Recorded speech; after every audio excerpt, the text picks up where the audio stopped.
I mean, we don't have to continue the rest of this because I feel like this was going in a completely different direction than the other one. Like, I love the way you were just letting your guiding questions, like, determine the flow of the conversation as opposed to your preset, path of where you want to go. Like, because you could have gotten to a really good place in the second conversation now. Like, regardless of what I just said right at the end. Like, I could have said, I hated the tracker at the beginning. The fact that I think your next question then would have and could have been, well, tell me a little bit why'd you hate it, and then like, okay, great, then you would have either uncovered like, I hated it because I couldn't use it, or I hated it because I don't believe in tracking, and we could have more of a quick conversation about that. But like, the way you're asking questions to elicit my real thoughts and understandings is going to get you to a much better place than if you were not doing that. Okay. So I think that's gonna, if you're doing that in the directionality of all the conversations that you're having with these Progress Unknown people, you're going to gain so much more context than you have right now. That makes sense. So that's going to be huge. I think the second thing is you still have in your back pocket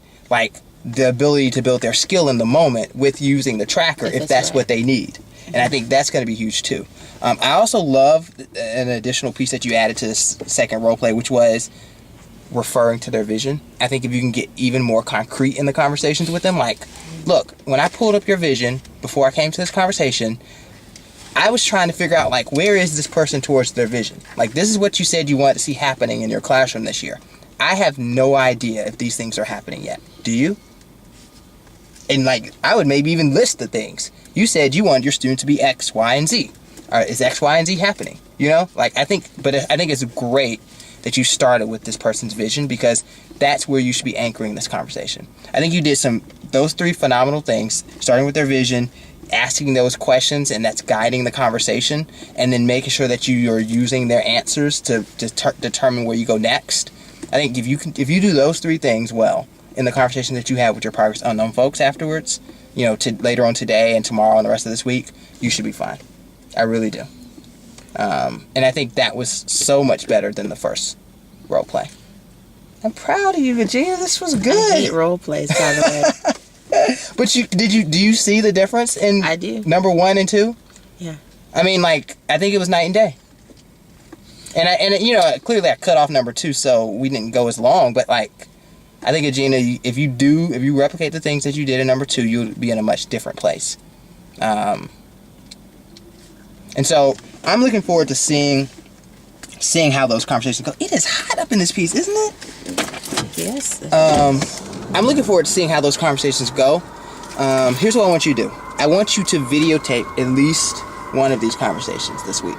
Okay. Maybe it's the one this afternoon at Main Street. Maybe it's something tomorrow. I kind of want to see you and Morgan's conversation. Okay. I don't know. It doesn't have to be hers though. But like, maybe you and Robin, whoever. Like, I kind of want to see you video. I want you to videotape it. Mm-hmm. So you're gonna need to grab one of those cameras, and then you and I should talk about it in our check-in. Since I'm gonna be gone this week, we should talk about it when I get back.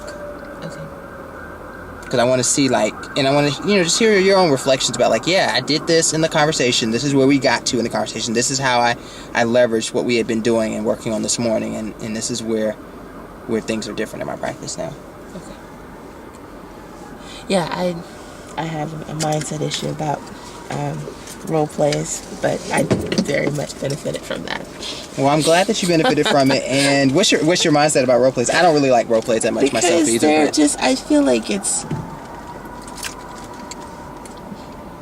not what I would do in the moment, because I feel like I'm a person who really likes to feed off of what's happening with an individual and like use that in the moment. But you know what, role plays make you do that, because I could have been a completely different person in any of those role plays. You're right. Not because I'm schizophrenic or anything, but just